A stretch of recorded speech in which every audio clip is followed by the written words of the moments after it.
जीतने वाले कभी हार नहीं मानते और हार मानने वाले कभी जीत नहीं सकते। आज सभी लोग अपने भाग्य और परिस्थितियों को कोसते हैं। अब जरा सोचिए, अगर एडिसन भी खुद को अनलकी समझकर प्रयास करना छोड़ देता तो दुनिया एक बहुत बड़े आविष्कार से वंचित रह जाती। आइंस्टीन भी अपने भाग्य और परिस्थितियों को कोस सकता था, लेकिन उसके ऐसा नहीं किया। तो आप क्यों करते हैं? अगर किसी काम में असफल हो भी गए हो तो क्या हुआ, ये अंत तो नहीं है ना। फिर से कोशिश करो, क्योंकि कोशिश करने वालों की कभी हार नहीं होती। मित्रों, असफलता तो सफलता की एक शुरुआत है। इससे घबराना नहीं चाहिए, बल्कि पूरे जोश के साथ फिर से प्रयास करना चाहिए। हिरन के दौड़ने की क्षमता करीब 90 किलोमीटर प्रति घंटा है, वहीं बाघ के दौड़ने की रफ्तार करीब 60 किलोमीटर प्रति घंटा की होती है। लेकिन फिर भी बाघ हर बार हिरन का शिकार कर लेता है।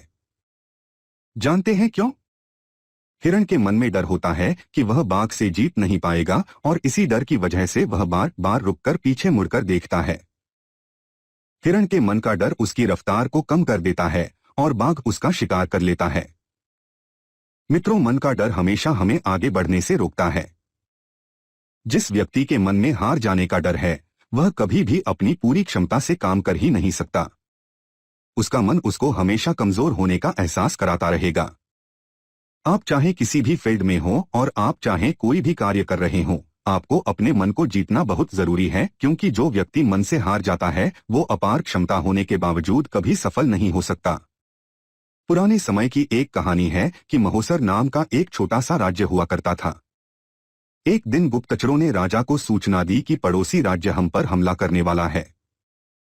गुप्तचरों ने बताया कि खबर एकदम पक्की है, सिर्फ 3 दिनों के भीतर पड़ोसी राज्य अपनी विशाल सेना के साथ हम पर हमला कर देगा और उनकी बड़ी सेना के आगे हमारा टिक पाना बेहद कठिन है।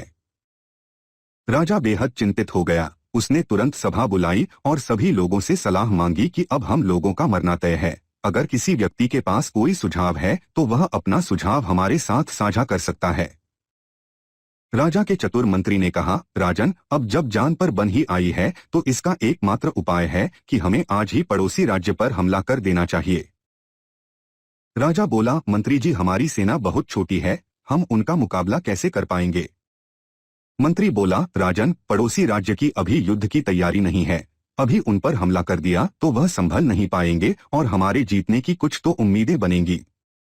ऐसे भी अगर हमने हमला नहीं किया तो हमारा विनाश तो तय है ही, क्योंकि कुछ दिनों में पड़ोसी राज्य हम पर कूच करने ही वाला है।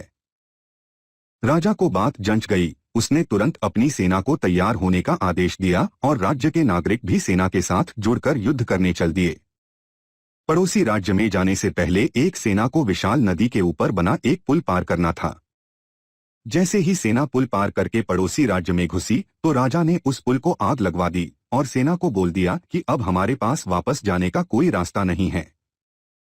या तो हमें विजय प्राप्त करनी है या फिर यहीं मरकर प्राण त्याग देने हैं। सभी सैनिक अपनी पूरी क्षमता के साथ लड़े और पड़ोसी राज्य की बड़ी सेना को भी मात दे दी। मित्रों, जैसे राजा ने अपनी सेना की असफलता के सभी रास्ते बंद किए थे, ठीक वैसे ही आपको भी अपनी असफलता के सभी रास्ते बंद करने होंगे। आपने स्वयं महसूस किया होगा कि जब इंसान के सभी रास्ते बंद हो जाते हैं तभी वह सबसे ज्यादा मेहनत करता है और सफलता हासिल करता है। अपनी सफलता के लिए खुद को झोंक दीजिए, अपनी असफलता के बारे में सोचना ही छोड़ दीजिए, क्योंकि आपके पास असफल होने का कोई ऑप्शन ही नहीं है।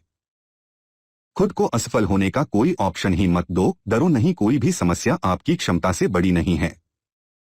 जुट जाइए, सफलता आपकी राह देख रही है।